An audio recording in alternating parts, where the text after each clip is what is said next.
Tonight. I feel simply for Chelsea because it's not simply, it's the anger. You know, you're that close, you end up being 12 months away from being in the same position. The frustration they'll feel, you can't describe it. And we're in front for so long with a smashing. It's not just you can be mistaken. There was. It's difficult, for instance, to with the red card of Abidal on Anelka. Difficult because I think Anelka was through. He touched with his left leg Anelka, and you can discuss this situation for a referee. But if you have seen clearly, and he was on 5 yards, if you have seen clearly the one ball on Piqué, in a reflex you can the arm is going up, yeah. And if he was blocked by not seeing it, then there's also an assistant referee. There's one, and I think with a shot on Eto's when he's turning around, then you have to have your arms down and not lifting it. And so those two situations make you think. Some of your players said to us, UEFA didn't want a second English team in the final. Is that too strong an accusation to make? Yeah, you can never prove this, but yeah, it's just said. It's out of emotion. But if you see 5, 6 situations, not just one. The Malouda situation, the first half, when they were struggling a bit, they go in the box. He had a perfect view. They go in the box, and then he was grabbed inside the box. Yeah, that's also a penalty, which means there are 3, 4 clear situations. It's not just one doubtful as the Henry situation was in Barcelona. Let's be honest. Nevertheless, we should have scored in the other situation as well. We cannot whether people don't like an all English final again. We should have scored also. Having said that, even it is hugely disappointing with a big prize at stake, was some of your players' behaviour at the final whistle over the top when they were quite simply abusing the referee and letting them know what they thought? Yeah, but I can fully understand in the emotion of the game. I can fully understand as long as they don't touch him almost literally. But I can fully understand this disappointment. It's not just one decision in doubt made, but it's several not made decisions. Then I can fully understand, and I protect my players for this, when they have this emotion, just with loads of energy and adrenaline in their bodies. Gus, thank you for talking to us. Okay, thank you. Well, as we've said, bottom line is if Didier Drogba scores and Gus Hiddink agrees, the game's over. But it's a fairly weighty allegation if some of those players think UEFA didn't want a second English team in the final. If that's what Chelsea is saying, do they have any case at all? It was a fabulous interview. I think he wanted to say a lot more. He managed to prevent himself from saying more. We have to be very careful what we can say about it. But what I would say on it, the people at UEFA will not be unhappy that it's not an All-English Cup final tonight. I think it's been really, really sore and really hard for Chelsea as a football club to accept what's happened tonight. And the people at UEFA will not be disappointed that it's not 2 English teams in the final. But they did have chances to make it of their own accord. Yeah, but in a normal game of football, Richard, they're getting 2 penalties anyway. 2 you would see anywhere next weekend, and they will be given. At least 2 of them. And Chelsea are entitled to feel that they have been treated very, very badly tonight. Can't give them, Graham, if he doesn't believe they are. Well, the referee wants to maybe have a close look at how he performed tonight, because he cannot be proud of that performance. It wasn't good enough. I said it before. Not up to it, I'm afraid. I'm sorry. You cannot referee in Norway and have a game like this at such a pace and keep up with it and make the right decisions. Listen, why not? The fact he's working in Norway doesn't make him a bad official. No, I'm not saying he's a bad official. I just don't think if someone from Norway with the intensity of the game like this should be refereeing a match like this.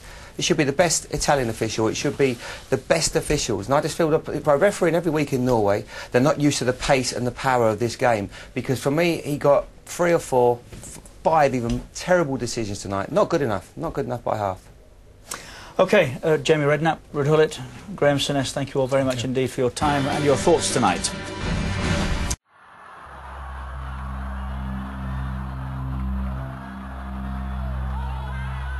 On March 15th, a carefully crafted corporate fraud will be exposed, and a vicious hoax will be revealed to the people of the world.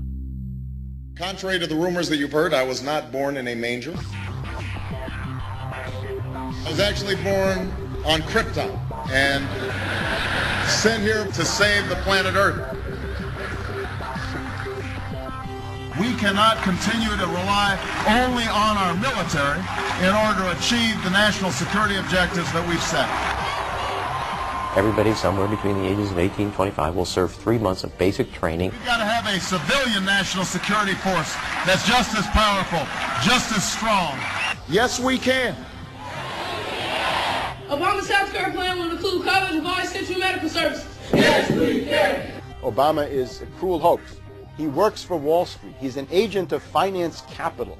Where did you come up with the number $700 billion? Here's the Treasury spokeswoman's quote. It's not based on any particular data point. We just really wanted to come up with a really big number. To Democrats and Republicans who've opposed this plan, I say, step up to the plate. A few members were even told that there would be martial law in America if we voted no. Secretary Henry Paulson is no George Washington. I don't think anyone questions, Mr. Kashgari, that you're working hard. Our question is who you're working for. Obama pledged that he would resume the Security and Prosperity Partnership talks between Mexico and Canada that President Bush initiated.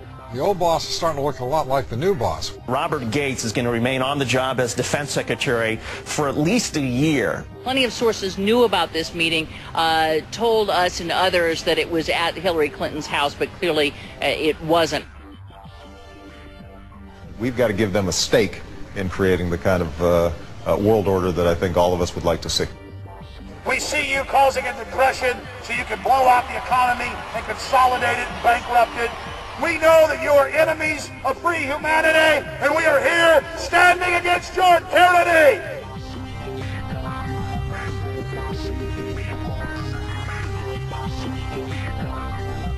The Obama deception. On March 15th, the people strike back.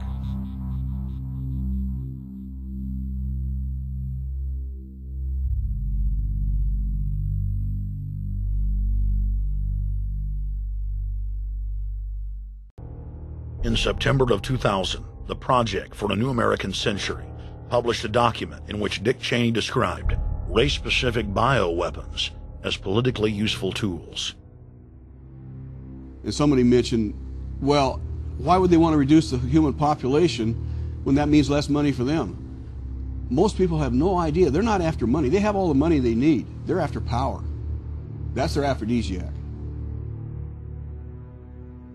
The overlords of the New World Order are now aggressively pushing for a worldwide one-child policy. The Chinese one-child policy was phased in gradually. In the 60s, when it began, you only had to pay a tax penalty. Only later did they imprison you if you had more than one child. Now the exact same proposals to penalize couples who have more than one child are being made in the United States, England, and Europe. In the push to reduce global warming, children, according to some, are the new culprits. A think tank in the UK says too many kids are what's making the planet worse, saying large families, anything over 2 children really, should be frowned upon as an environmental no-no, akin to not reusing your plastic bags, driving one of those big gas-guzzling cars, taking long trips overseas. The UK, in fact, has negative growth. I think Canada does too. That still, families in our rich countries shouldn't have more than 2 kids. In 1998, Ted Turner pledged to give more than $1 billion to the United Nations to be spent in the implementation of population reduction policies planet-wide.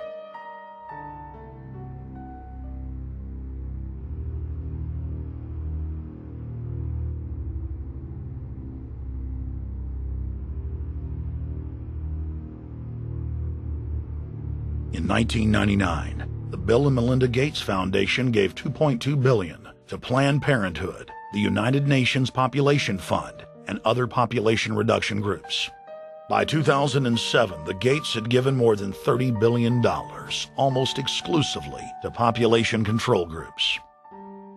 The controlled corporate press cynically reported that the Gates were giving the money to help third world children.